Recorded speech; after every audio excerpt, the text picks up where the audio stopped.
Halo, assalamualaikum warahmatullahi wabarakatuh. Jadi, pada kesempatan kali ini, setelah kita membuat atau mendapatkan judul, jadi kita bisa lanjut ke proses selanjutnya, yaitu kita buat cover bab 1, bab 2, dan bab 3. Nah, untuk video kali ini saya akan menjelaskan bagaimana cara membuat cover dan bab 1, bab 2 di video selanjutnya, dan bab 3 di video selanjutnya, begitu seterusnya. Jadi yang pertama yaitu kita membuat cover. Cover itu seperti ini. Nah, ukurannya 12. Lalu jika ada terdapat bahasa Inggris, kita miringkan. Nah, seperti itu. Lanjut, jika kita membuat tugas akhir, kita buat tugas akhir seperti ini. Jika kita membuat skripsi, kita buat skripsi di sini.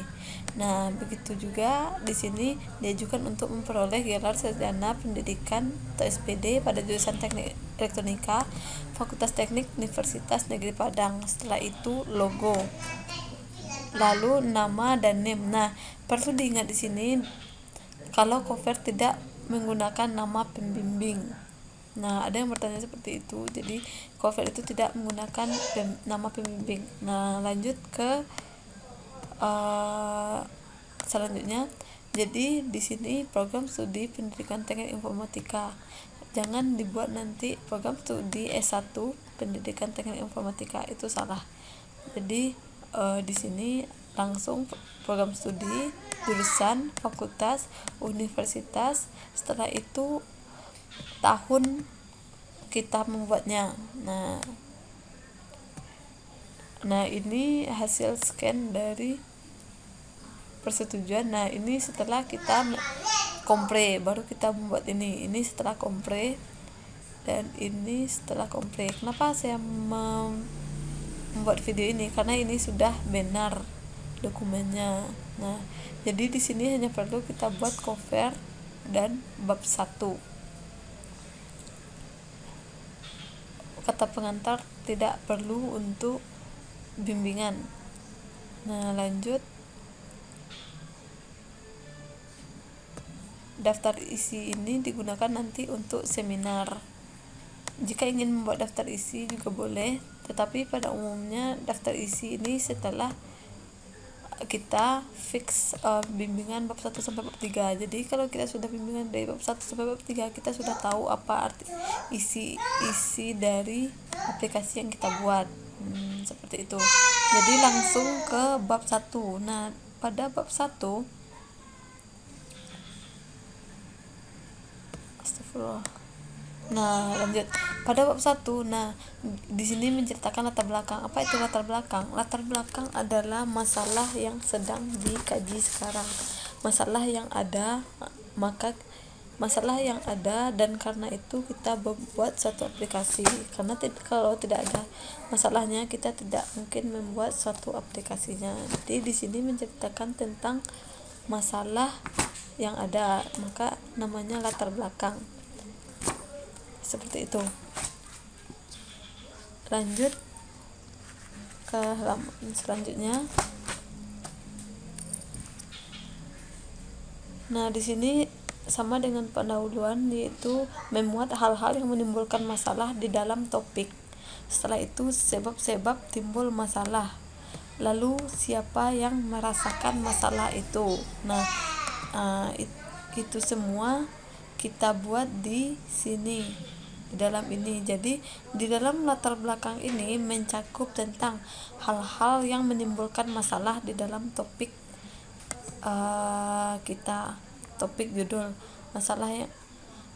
Yang kedua, sebab-sebab timbul dari masalah itu. Yang ketiga, siapa yang merasakan masalah itu. Nah, dibuat dari ketiga itu, yang menimbulkan masalah, sebab-sebab timbul masalah, dan siapa yang merasakan masalah itu. Nah, baru dibuat bagian akhir berdasarkan latar belakang di atas, maka dibuatlah judul ini. Lanjut ke identifikasi masalah. Identifikasi masalah itu seperti ini. Nah, apa masalah yang ada sehingga kita buat aplikasi ini. Nah, lanjut ke batasan masalah. Nah, batasan masalah itu seperti ini, yaitu pembatas kenapa ada masalah itu, bukan itu.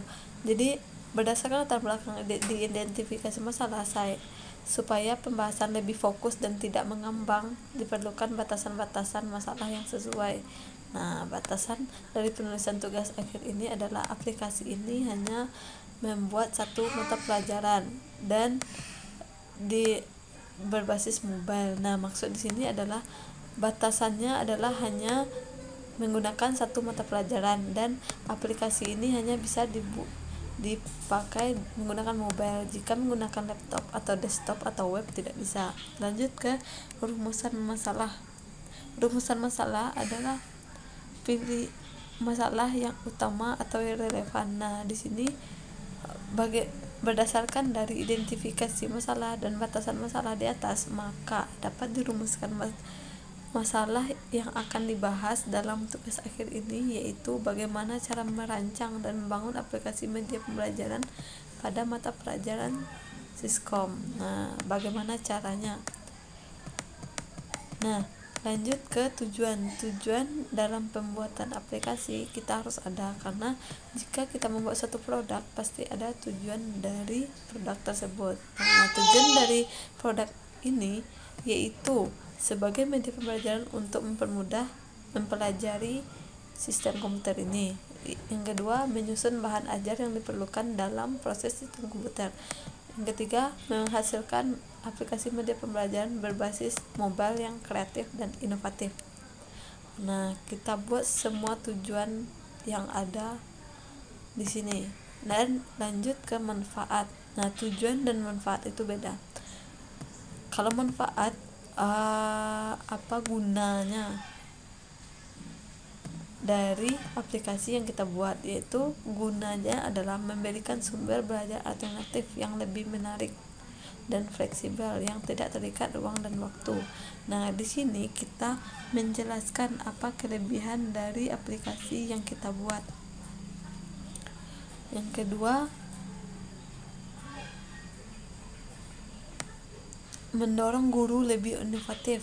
Nah, di sini kalau misalnya membuat surat, mendorong orang lebih memaksimalkan waktunya, karena kalau kita buat secara manual pasti lama. Nah, yang ketiga, diharapkan mampu menjadi media pembelajaran mandiri untuk meningkatkan kualitas pembelajaran sekolah. Nah, ini adalah kelebihan dari aplikasi yang dibuat.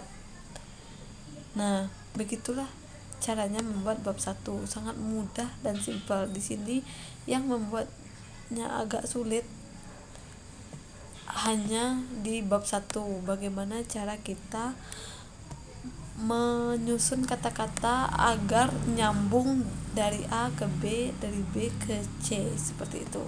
Nanti baru dijelaskan apa yang kita buat seperti ini. Nah, berdasarkan latar belakang. Oke, begitu caranya membuat bab 1, sangat mudah jika kita sudah mengerti. Oke, begitulah caranya, sangat mudah. Jadi intinya pada bab 1 ini menjelaskan tentang bagaimana cara membuat latar belakang seperti tadi. Yang kedua, identifikasi masalah. Yang ketiga, batasan masalah, rumusan masalah, tujuan dan fungsi tugas akhir, tujuan tugas akhir, dan manfaat tugas akhir. Jika ini sudah, lanjut ke bab 2. Oke, sekian dari tutorial kali ini. Semoga bermanfaat. Assalamualaikum warahmatullahi wabarakatuh.